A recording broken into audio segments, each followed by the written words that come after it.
promise, guys, this is probably going to be the last time you see this shirt. But kids are sleeping, so I figured I would do as many videos as I can. Mom life, for those who know, you know.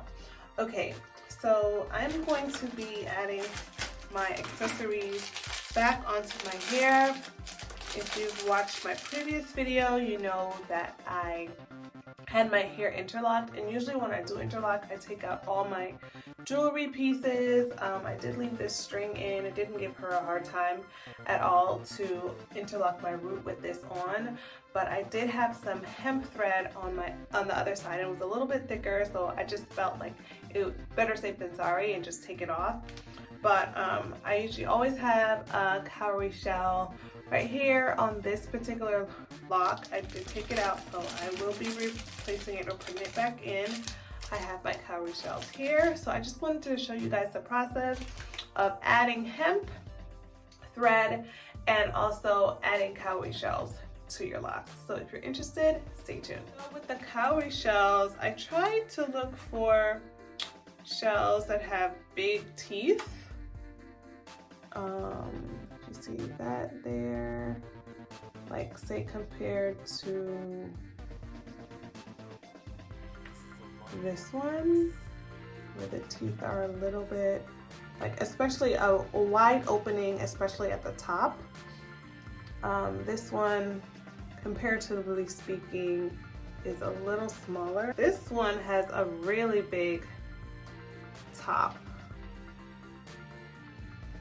So make sure the opening at the top is really wide. That would be my preferred method of deciding what cowrie shell is going in. Because I do have traditional locks, so I do have to worry about just the width of the cowrie shell. So either one of these would actually work pretty well because they're not too small at the opening. So what I do is I kind of decide if I want a shell that big in the first place, because the size of these are too different. I think I'm gonna stick with a smaller size. And then I simply take a bobby pin, like so, like that, and I put it through. And then I get my lock. Oh, before I do that, I think it's a good idea to get rubber bands that are the color of the actual strands of hair or lock that you're adding your cowrie shell to. I just invested in some actual brown rubber bands. If your hair is black, then that's easy. But yeah, so I simply put my bobby pin through, make sure I have my rubber band on deck. Never done this on camera before, so I usually look at the mirror and I'm able to get it through. So there's that, and then I just pull the end through. I don't know if you guys saw that, but. And then that is what I take and wrap the hair up. It's already just like been trained to be in a cowrie shell, so that's what it is. I've already like dealt with the fact that the end of my lock is probably going to be damaged. Doesn't bother me any. So I lace that around about 3 or 4 times, and honestly, I don't ever have to touch it again until I'm ready to retie or interlock. Yeah, so that's it. My cowrie shell is in. All right, the next one is Hemp Cord. I got this off of Amazon. There are other ones, but this one is a lot thinner than what they sell on a cardboard wrap. The actual spool of hemp thread is a lot thinner, and I really prefer that look than how it looks when it comes on a cardboard. Hopefully I'll be able to maybe snap a picture so you guys will see what cardboard hemp looks like, and then what the spooled hemp looks like. Found it. All right, so what you're gonna do is measure whatever your lock is. Ooh, I have to take this style down, guys, because I think the one that I usually have the hemp on is a style that's in front. So bye-bye updo, girl. This one style was just being held up by this one measly bobby pin right here, okay? That's all it took. Which one am I gonna wrap?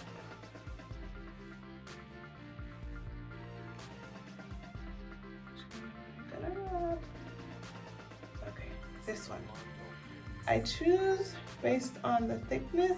This particular one is so thick to me, in my opinion. I don't know why, because the roots, yeah, it's just so interesting how even the size of your parts sometimes really doesn't dictate the size of your lock. Because this lock, like when I look at the sizes, I still feel like this one is so much bigger than this one, although the part for this one is bigger. Anyway, this area is still locking. So interesting. This is locked, this is locked, and then this one piece right here, it's just not locked. It's still curly. Okay, getting distracted. Anyway, I like to take all the hairs and just make sure that they're wound into the lock as much as possible, because that's another thing with wrapping that I like. It really keeps those loose hairs intact. And if you have an issue with like one particular lock that's super frizzy and you just cannot seem to tame it, which I don't really feel like our hair needs to be tamed, but if you feel like you just aesthetically just don't like how it looks, then definitely wrap those hairs around it as much as you can, and then get you some thread or some hemp and wrap that hair. Like I double it and then I measure. I don't need a lot, but I like to have a lot because I'm going to braid it. I'm just not gonna wrap it. So I got my cutting scissors and I do something called a slip knot. I hope you got that. All my Pathfinders out there, you know what I'm talking about. The slip knot. And then after I do my slip knot, I put it through my hair. Usually start at the top. And then I pull ever so gently, not too tight. You don't want to stifle your locks. And then it becomes like a braid with 3 pieces. So I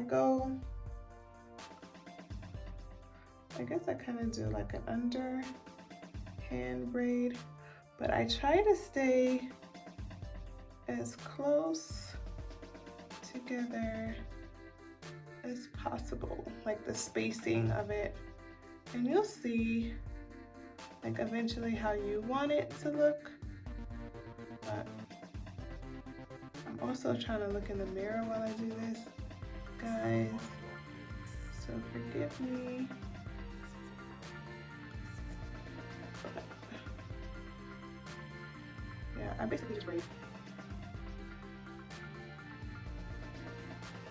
And then make sure that I'm spacing at the same time that I'm braiding.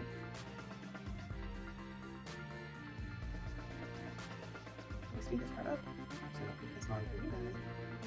But you can see how it's kind of keeping all those hairs intact. So yes, it's aesthetically nice to do this, but also like I feel like it also serves a purpose.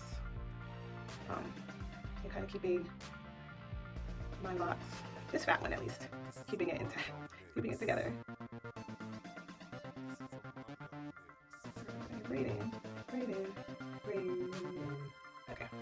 get down to the end, I simply like swirl the two together, bring it around, and then make like a regular shoelace type knot.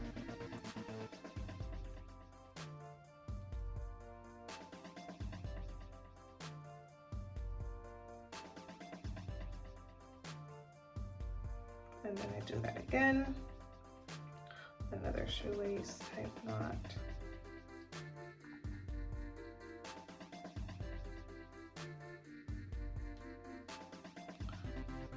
And then I do that again,